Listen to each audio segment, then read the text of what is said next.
Mis cavilaciones fueron interrumpidas por el timbre del teléfono. La alegre voz de un amigo compañero de colegio me preguntaba si podía ir a verme. Estaba sobrio. No podía recordar ninguna ocasión anterior en la que mi amigo hubiese llegado a Nueva York en esas condiciones. Me quedé sorprendido, pues se decía que lo habían internado por demencia alcohólica. ¿Cómo habría logrado escapar? Sin preocuparme de su bienestar, solo pensé en revivir el espíritu de días pasados. Hubo una ocasión en la que alquilamos un avión para completar la jerga. Su visita era un oasis en el desierto de la futilidad. La misma cosa, un oasis. Los bebedores son así. Se abrió la puerta y ahí estaba él, fresco, el cutis radiante. Había algo en sus ojos. Era inexplicable, diferente. ¿Qué era lo que le había sucedido? En la mesa le serví una copa. No la aceptó. Desilusionado, pero lleno de curiosidad, me preguntaba qué le habría sucedido al individuo. No era el mismo. Vamos, ¿de qué se trata?, le pregunté. Me miró a la cara con sencillez y sonriendo me contestó: tengo religión. Me quedé estupefacto. Así es que era eso.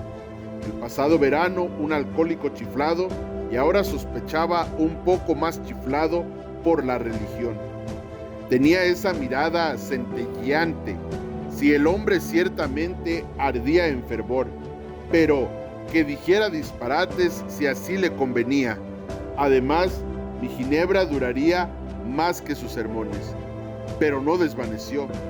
En una forma muy natural, me contó cómo se había presentado dos individuos ante el juez solicitando que se suspendiera su internamiento.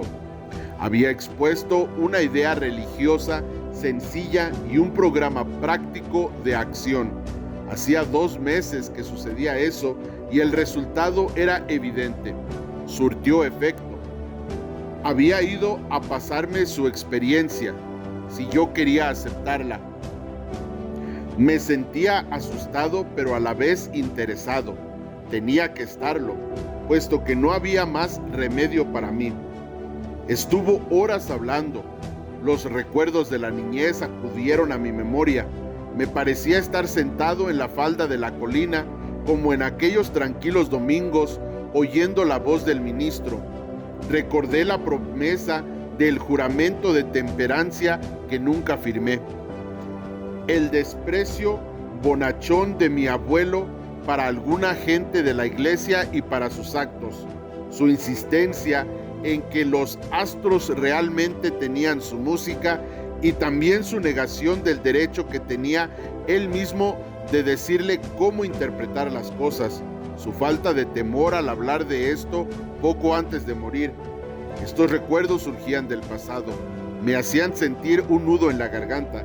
Recordé aquel día en la pasada guerra en la catedral de Winchester. Siempre había creído en un poder superior a mí mismo. Muchas veces me había puesto a pensar en estas cosas. Yo no era ateo. Pocas personas lo son en realidad, porque esto significa tener una fe ciega en la extraña proposición de que este universo se originó en una cifra y que marcha raudo sin destino. Mis héroes intelectuales, los químicos, los astrónomos y hasta los evolucionistas sugerían que eran grandes leyes y fuerzas las que operaban. A pesar de las indicaciones contrarias, casi no tenía duda de que había de por medio una fuerza y un ritmo poderosos. ¿Cómo podría haber leyes tan perfectas e inmutables sin que hubiera una inteligencia? Sencillamente tenía que creer en un espíritu del universo que no reconociera tiempo ni limitaciones, pero solo hasta aquí.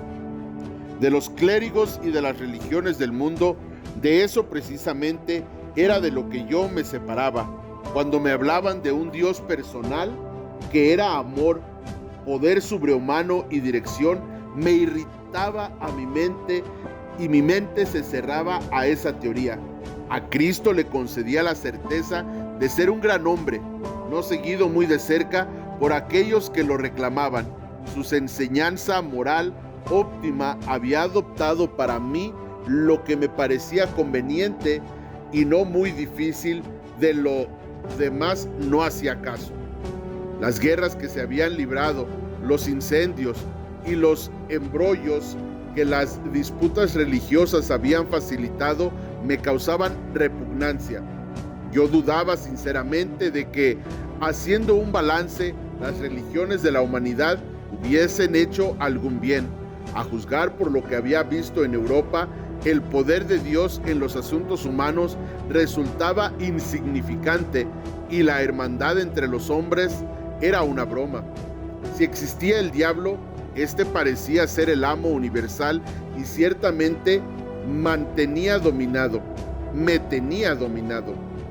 Pero mi amigo, sentado frente a mí, manifestó categóricamente que Dios había hecho por él lo que él no había podido hacer por sí mismo. Su voluntad humana había fallado. Los médicos lo habían desahuciado. La sociedad estaba lista para encerrarlo. Como yo, había admitido una completa derrota.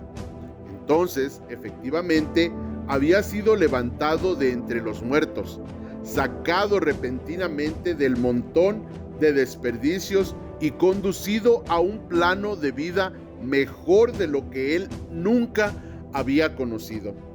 ¿Se había originado en él este poder? Obviamente no había sido así. No había existido en él más poder del que había en mí mismo en ese momento, y en mí no había absolutamente ningún poder. Eso me dejó maravillado. Empezó a parecerme que después de todo, la gente religiosa tenía razón. Aquí estaba trabajando en un corazón humano algo que había hecho lo imposible.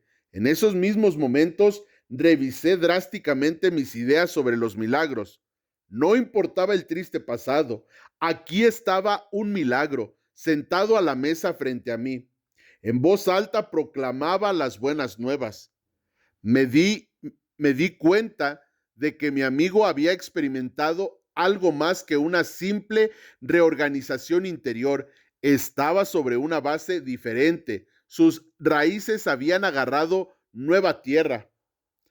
A pesar del ejemplo viviente de mi amigo, todavía quedaban en mí los vestigios de mi viejo prejuicio. La palabra Dios todavía despertaba en mí cierta antipatía, y este sentimiento se intensificaba cuando hablaba de que podía haber un Dios y que para mí fuese personal. Esta idea no me agradaba. Podía aceptar conceptos tales como inteligencia creadora, mente universal o espíritu de la naturaleza, pero me resistía al concepto de un zar de los cielos, por más amorosa que fuera su preponderancia. Desde entonces he hablado con decenas de personas que pensaban lo mismo. Mi amigo sugirió lo que entonces parecía una idea original. Me dijo: ¿por qué no escoges tu propio concepto de Dios? Esto me llegó muy hondo. Derritió la montaña de hielo intelectual a cuya sombra había vivido tiritado muchos años. Por fin me daba la luz del sol.